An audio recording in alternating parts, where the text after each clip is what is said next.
welcome to Turn the Page, the official podcast of the Syosset Public Library.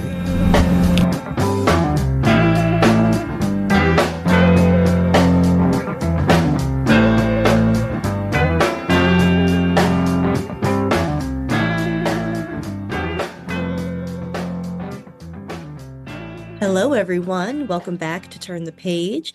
I'm your host today, Jen, and today I am joined by the author of many fascinating works of historical fiction, but of one in particular about New York that we are here to discuss today. I am so excited. So welcome. Could I ask you to introduce yourself and your book, please? Yes. Hi, Jen. It's good to be here. I'm Shelley Noble, and the name of my book is The Sisters of Book Row.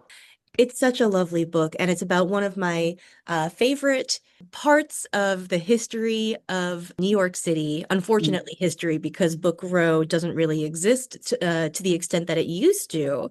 But before we get too much into that, could you tell us a little bit about your journey as a writer and perhaps some of your other books? What drew you to historical fiction? Well, I've had a rather circuitous route to writing in general. I was a professional dancer back in the day in the city. And then, of course, you retire early when you're a dancer. And I had two kids and we moved to the city. And a friend of mine one day said, we need to do more than, Rice Krispie treats. You should write a mystery. And so I actually tried to write a mystery and I sent it off and it did well. And I got an agent and and he sold it. And I remember I had written this for a contest, right? And he said, "Oh, I sold your book." I got a contract for 3 books. And my first thought was, oh my goodness, I only have one book. And then I realized I was on my route to a new career. So I started in like amateur sleuth mysteries, but I quickly added historical mysteries.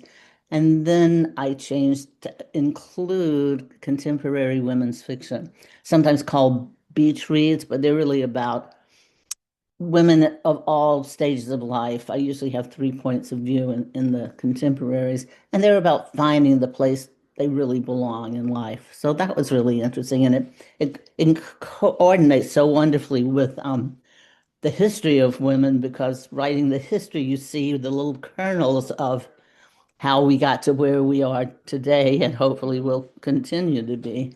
And then I was writing like the fourth of I was doing like a Gilded Age Plaza Hotel kind of series, and I thought I'm going to add some visiting perhaps murderous psychoanalysts.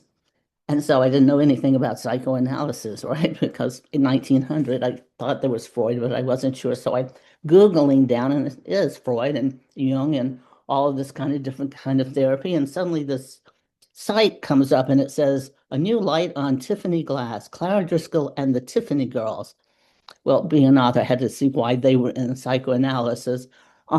They weren't. It was just in there. And it was about the women's division of the Tiffany Glass Company, Louis Comfort Tiffany, about the women who designed and constructed his most iconic lamps and decorative pieces and windows. Hmm.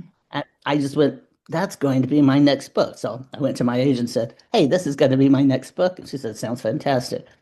And that got me into straight sort of women's history of fictional history, um, and it's been really fascinating. And Mm. then so everything just sort of echoes from the past to the present to the back to the present. It's really been a wonderful discovery. I do love history as a way to explore the present because you do find these echoes and these sort of circuitous returns Mhm. to conflicts and ideas and perspectives that we've already kind of discussed. So what was the inception for the Sisters of Book Row? Was it the time, the place? Was it a particular character you envisioned? Where did it all start? Well, I write early 1900s Manhattan. I mean, there's so many stories there that if everybody wrote those stories, we probably would never finish them. So I wanted to stay a little bit there, but I thought of maybe going a little more forward because I'd studied the advent of like the new woman when women actually started getting out of the home. So I was looking for a date, and then my editor said, write something about books. Books are really popular. So, of course, they're popular, but so I started looking around for 1910s, but I didn't want to get into the war because the war had been pretty covered in fiction lately. So I just was looking and once again Googling and looking at books and his nonfiction books. And I ran across an article about contemporaries of ours, the Cohen sisters, who inherited the Argosy bookstore. You probably, I'm sure you know it, from their father. And there was a nice article about, their different likes and who handled what. And I thought, what a great idea. And wouldn't that be a great idea in the 1910s? So then I started looking back at the 1910s and realized that it was the same time that Margaret Sanger was doing her work toward, Planned Family. And and also, it was the time of the man everyone loves to hate, Anthony Comstock, the most vicious censor in all of American history. And he tried to arrest Margaret Sanger in 1915 for the fourth time. She would have gone to jail for 45 years for disseminating information about women's health. And he also died the following October. And I thought, well, I think I'll put my book in 1915. And then I put my girls in Book Row because Book Row was this few blocks of Fourth Avenue below Union Square and above Astor Place, where for decades the used and rare bookstores of the city all congregated. They leave, they come back, they change around. It was just this bustling, inviting, and exuberant kind of neighborhood. So there was my book somewhere in all of that. I mean, it's a lot of stuff, right? Because I like a big book with lots of people and lots of threads. So I always have a big jumble, like a big ball of wool of knitting yarn. So I put my three sisters into the store and I called them the Apple Bombs. And I named the store Arcadia because it's, how when you get a store, you're going to be first in the phone book. They didn't have that many phones in it. But um, so that was that. And the weird thing is that there was actually a Mr. Applebaum who had an Arcadia store that I found out much later after I was already attached to my sister. So I just sort of apologized to him in the author notes. Here's an aside. Always read the author notes because that's where we tell you where we had to like fudge things and also interesting things that didn't make the cut. So there were actually, I didn't find any women owners of stores until 1916, I think, when Sunrise Turn opened by two women, but I think that was 1917. But I just sort of amalgamated what it would look like. And then there's this wonderful book called, I think it's called Book Row. I have it somewhere here. Oh, here it is, by Mondlane and Meador. And it does a history of that particular bookselling area. And it's really wonderful. Of course, there's much more after the 30s because people were still alive to tell about it. So I had to, you know, go to other primary sources and piece together what I could of the neighborhood. I tried to use the names of real people, even though their characters are not real, just as sort of a tribute to just what a wonderful neighborhood. So that's that. It does sound like your research was so fascinating. And I'm so glad that you made that point about author's notes, because I've always thought that they are such treasure troves just for Yes. extra interesting little facts and glimpses into the creative process, as well as, all the people that support a book. Like I love the shout out sections too. Yes, yes. In fact, I kind of always read the author notes first. I don't know if that's a good idea, but being a writer, because if you read other writers that are writing similar periods, what I do not do while I'm writing, um, you don't know what you're absorbing, and if what you're absorbing if they're good, what's real and what's fiction, So I really stay away from that. But when I do read, I always see what they did first. That's my confession. Um, so I'd love if you could talk a little bit about the Applebaum sisters. I really loved all three of them. What went into shaping their different voices and interests? They're such distinct personalities, and they clash and complement each other in such interesting ways that drive the story in very interesting directions. Well, when you think about it, women were still pretty much limited.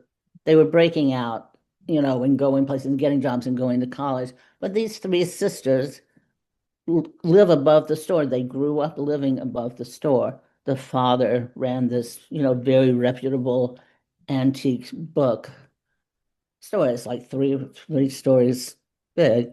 And but first of all, he wanted a male heir, and Mm. he got three girls.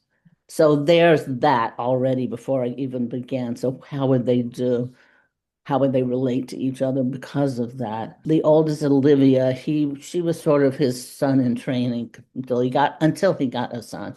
So she knows the business. She speaks lots of languages. She knows how to restore books and how to translate. Daphne is the middle one, and the middle one, as usual, is left to her own devices, and she just reads books with happy endings. And aren't we all like that sometimes? But not all the time. And she wants the life of those books where she meets the handsome young man and they have a family and live happily ever after. And the only men she ever meets are ones coming looking at old books, because of course she runs a bookstore. And then Celia, the youngest, took me a little longer to come up with what was driving her. And then I realized that being the youngest, their mother is dead, and she would have spent the most time at the end with her mother. And her mother died from just having one child after another, most who didn't make it Mm. because the father wanted an heir, which was a huge deal in those days. Maybe it is now, I don't know. And I thought, what an inevitable thing that you have no control over, and yet it affects your life if you're the girl that. And she was the one that was home when she heard all the stuff that goes on with losing a baby. So she haphazardly, it was haphazard, but was given a flyer to go to a meeting by Margaret Sanger. And she went and she realized that people didn't have to die having children. They could keep themselves healthy, and there were vitamins, and they could plan when to do this. And you didn't just slowly waste away. But this is very illegal. Comstock was an uber, I don't want to, he was a Christian, but I don't want to cast aspersions on that. He was over the top. He was a maniac. He was kind of crazy. He was also had his own perversions. So, but what he was hired by the post office to, I just have to digress for a minute, to keep pornography out of being sent through the mail. Everybody can agree with that. But he became like a fanatic and was like stealing, he was like arresting people for having nude Greek statues in their art catalogs, and it's just stupid stuff. People dancing on a movie poster, and and he was after the singers. He was fanatic about sending them to jail, and Margaret was just as fanatic about disseminating prenatal vitamins, cooking meat properly so you don't, you know, food poison your family. So Celia is involved with this, but she can't tell anybody. It's highly illegal.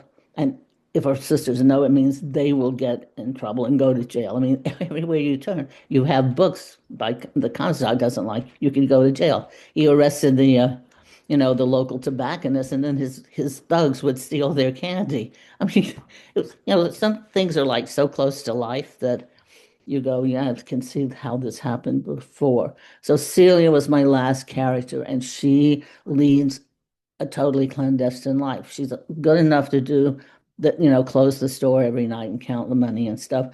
But the sister Daphne's always complaining because she's always running off doing stupid stuff and nobody knows what she does and she's lazy.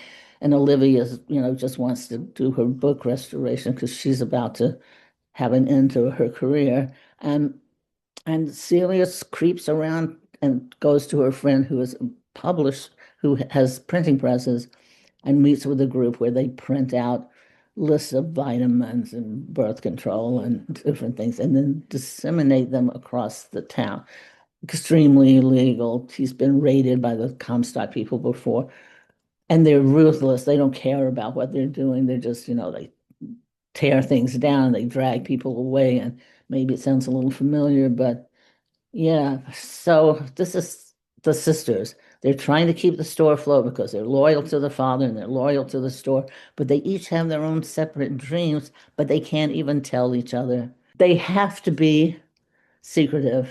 And it's such a shame because you always go, well, if they had just talked to each other, they would, everything would have been fine. Everything wouldn't have been fine, but they would have been closer at the beginning, and then I wouldn't have a book.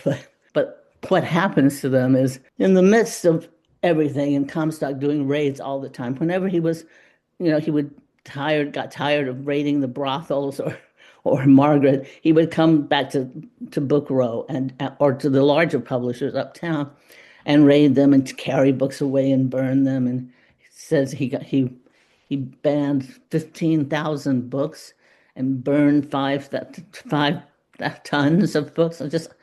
Just horrendous things that had no, and the post office couldn't get rid of him. And his other group, the suppression of the Society for the Suppression of Bias, couldn't get rid of him. The post office fired him. He refused to leave, and he had his own private army practically. So against all of this, the sisters find themselves that someone has delivered them a definitely stolen ancient manuscript that contains fragments of the classical but banned poetess Sappho.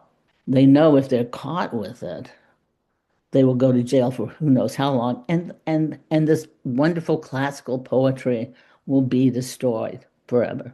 And then, and then this interesting debonair man comes into the store a few days later, purporting to be a dealer from the continent, who is interested in ancient, unique manuscripts.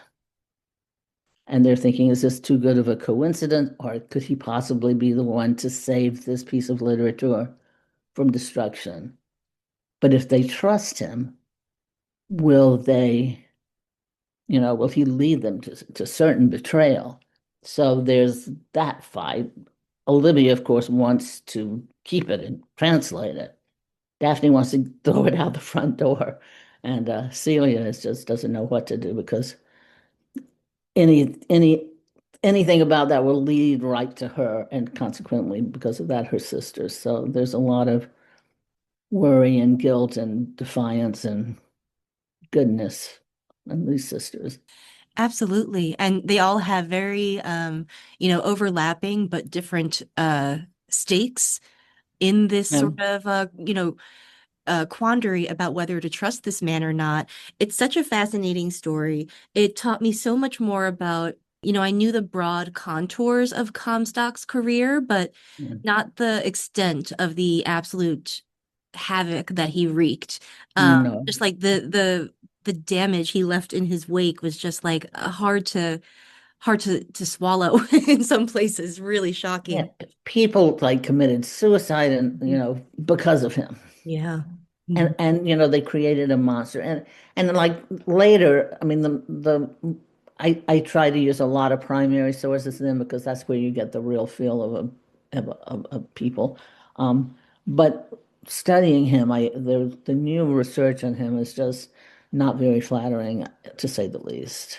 No. And he is in the news again. I mean, that's the whole Dodd thing. Mm. They got rid of Roe v. Wade, Mm. so he Yeah, crops up again. yeah, horrifying history to see rear its head again. But, it's why books like this are important so that we know where we've been and where we're going.